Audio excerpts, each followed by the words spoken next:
Sports and Physical Activity Officer of Sheffield Hallam Student Union. Her name is Layla Barrett. So, hi Layla. Hello. Thank you so much for taking out the time from your busy schedule. So, I want to start by asking you that how many sports have you been a part of currently? So at Hallam, I currently take part in netball, trampolining, and pole vault. So I've done netball and trampolining since the start of university, and pole vault I just took it up in January because I just wanted to try a different sport. I feel like it's good to try new things. How could you manage to give attention to multiple sports equally? So my main one is netball. Because I'm on the first team, we have quite a lot of, we have to be very committed for the first team. So there's some occasions where I do have to prioritise that instead of trampolining. But it's quite good because whenever I have netball on the Mondays, I have pole vault just before it. So it's like I'm already there. So a lot of, it just, I'm able to go to all the sessions without them clashing too much. Can you please let our viewers know that about your experience and how did you feel after donating your hair for the cancer patients in UK? I mean, it was something I really wanted to do because my dad's best friend, he died of cancer, and he was really sad about it. So I was like, I want to do something special. So I was like, I want to do something big. So I was like, I'll chop my hair off. So I was like, if I raise, I think I set the target as 500. I said I'd donate my hair, and I think we raised almost like £1,000. So I just cut it off, and then I donated it. I think I gave my mum the hair, she donated it, but yeah, I'd definitely do it again. I'm thinking about doing it again, but I just want it to grow out a little bit first. But that is a really inspiring thing. Some people are very, very attentive to their hair, that they want their hair, but you're donating the most beautiful part of the body. So it's really nice. And so can you tell us more about your experience with the England mixed netball national team?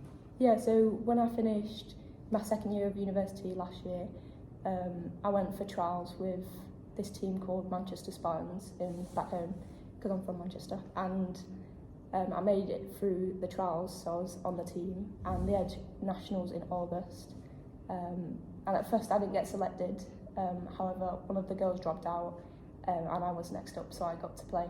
And it was a great experience to watch and see some amazing netball. But yeah, hopefully I'll get selected for this year. Yeah, you will. Fingers crossed. Fingers crossed, or even if I just go to watch it, it'd be great. So you have volunteered for the Special Olympic World Games in Berlin last year. So can you tell us more about it? Like, how was your role and how tough was it for you to get that opportunity? Yeah, so the university, my department for sport, we get access to a lot of opportunities.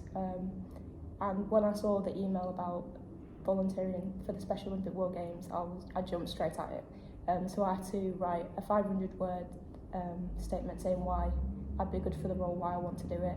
And then I went for an interview, and there was only 15 people from the sport department that got selected, and then I was one of the 15. But over there, I was part of the the media operations team, and I was the media manager. So I had to do a lot of training beforehand because it's a new area for me. I've only done one other volunteer experience where I've done like a media role, but it's really good. It's quite challenging because it was in Germany, and a lot of the people there, some speak English, but my German wasn't that great. So I did some learning of German beforehand, but it was good to just communicate with the athletes and the other volunteers. Like, it was tough to speak with the locals because they are not that versed with the English. Yeah. Like, that's the problem of some European countries. Yeah, so we had to use a bit of sign language. Some understood English, so I just talked a bit slower, just trying to adapt it. But it was good. It was a good experience. And are there any sports you follow rather than the sports which you're active on? So I don't currently take part in any other sports. I really want to try korfball.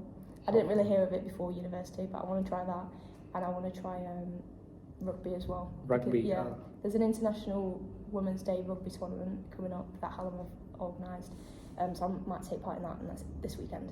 That's great. So then one more achievement to your tally Yeah, I if can you tick it get off the into list. rugby. Yeah. Like you don't follow football and any other sport? I don't watch football that much, but I like watching. I watch tennis quite a bit. Tennis. Yeah. Who's your favorite? Oh, I don't.